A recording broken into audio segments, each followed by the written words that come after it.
नमस्कार साथियों।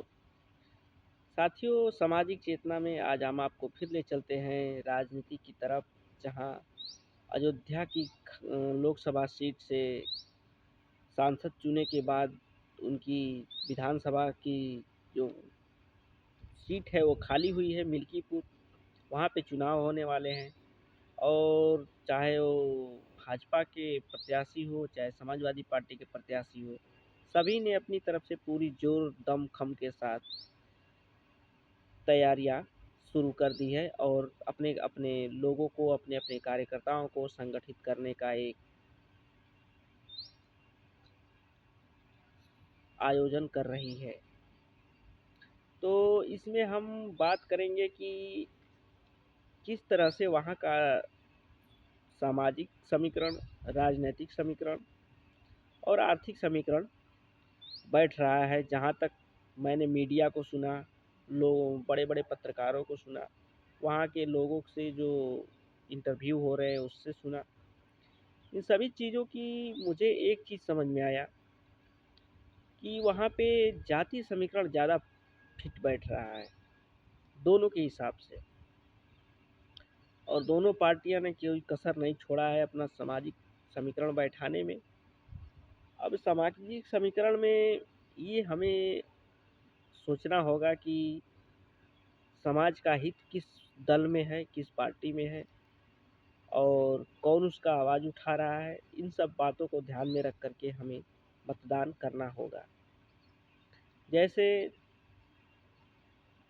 अयोध्या के मिल्कीपुर से अवधेश प्रसाद 9 बार सांसद रहे, मंत्री भी रहे और लोगों के बीच में उनकी अच्छी खासी पहचान है। तभी लोकसभा इतनी बीजेपी के डंका पीटने के बाद भी कि हमने राम को लाया है, इस तरीके से राम का एक प्रभु श्री राम का एक बहुत बड़ा मंदिर भी बनवाया गया और लगातार प्रधानमंत्री की जनसभाएं हुई। मुख्यमंत्री हमेशा वहाँ पे जाते आते रहते हैं, उनका कोई शेड्यूल नहीं है कि वो कितनी बार गए होंगे लोकसभा चुनाव के दौरान। मगर इन सब चीज़ों को जनता नकारती हुई और उन्हें सांसद बनाई, तो ये उनकी बहुत बड़ी उपलब्धि है। ज़रूर उन्होंने कुछ अच्छा काम किया होगा विधानसभा अपने विधायक पद पे रहते हुए। तो ये सब जो चीज़ें हैं, तो एक व्यक्ति के व्यक्तित्व को बताती है। व्यक्ति ने संघर्ष किया है, लोगों के बीच में उसकी पहचान है, लोग उसे मानते हैं, उसके चाहते हैं, तभी उसको उसका राजनीतिक वजूद बना हुआ है। अब वहाँ के जातीय समीकरण की बात करें हम, तो जातीय समीकरण में वहाँ पे 60,000 मतदाता ब्राह्मण हैं, 60,000 मतदाता निषाद हैं, जिस पासी समाज से वो आते हैं, अवधेश प्रसाद जी। 60,000 यादव मतदाता हैं और कुछ इसी गणितीय आंकड़े के हिसाब से मुस्लिम मतदाता और अन्य दलित जातियां 60,000 भी हैं। तो इस तरीके से मिल्कीपुर का कुछ जाति समीकरण है। अब देखना ये होगा कि 3 प्रत्याशी दमदार उतरे हैं मिल्कीपुर में।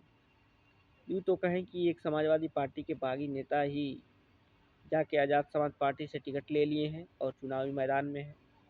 तो मुझे तो नहीं लगता कि उनका कोई ख़ास प्रभाव रहेगा, लेकिन राजनीति है, चुनाव है, किसी को कोई कुछ कहा भी नहीं जा सकता।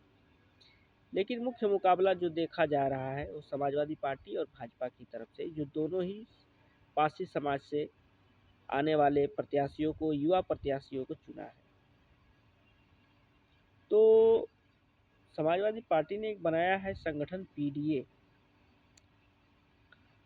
उस पीडीए में हर तबके के लोगों को उसने लोकसभा में टिकट भी दिया और ज़्यादातर दलित, ओबीसी, हर जाति के लोग, मुस्लिम समाज के लोग, दलित समाज के लोग, एससी समाज के लोग भारी संख्या में लोकसभा चुनाव जीत करके लोकसभा में पहुँचे। तो जो पीडीए बनाया उसका फ़ायदा भी दिखा और आपने हाल ही में हुए उपचुनाव जो 9 सीटों पे हुआ उस पे भी देखा होगा, तमाम सत्ता पक्ष की जो हथकंडे हैं उसको अपनाने के बाद भी लगातार पुलिस प्रशासन द्वारा दंगा ये सब कराने के बावजूद भी समाजवादी पार्टी ने 2 सीटें जीत ली और भारतीय जनता पार्टी ने इसकी 2 सीटें जो पहले से इसके खाते में थी उसको जीत ली। हालाँकि एक सीट तो मीरापुर की जो थी चंद्रशेखर रावण की ही थी।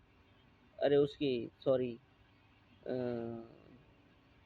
जो वर्तमान में बीजेपी के सहयोगी दल हैं जयंत चौधरी, उनकी ही सीट थी मीरापुर। एक सीट जीता है इन्होंने जो समाजवादी की पार्टी की मुख्य रूप से थी, वो है कटेहरी की। तो इस तरीके से चुनाव मिल्कीपुर में हो रहा है और मिल्कीपुर में मुझे पूरा उम्मीद है कि इस बार समाजवादी पार्टी जीत जाएगी, क्योंकि जो निषाद समाज है, दलित समाज है, मुस्लिम समाज है और इसके अलावा अन्य जो जातियां हैं उसका झुकाव समाजवादी पार्टी की तरफ ज़्यादा है और हमारे हिसाब से मेरा जहाँ तक आकलन है समाजवादी पार्टी वहाँ से ज़रूर जीत होगी। आगे आपकी क्या, आप अगर वहाँ से हैं तो मुझे कमेंट में ज़रूर बताएं वहाँ की क्या राजनीतिक परिदृश्य है। मैं आगे वीडियो बनाऊंगा तो उसमें आपकी इस अनुभव को, आपके इस कमेंट को मैं ज़रूर पढ़ के बताऊंगा। तब तक के लिए नमस्कार, धन्यवाद।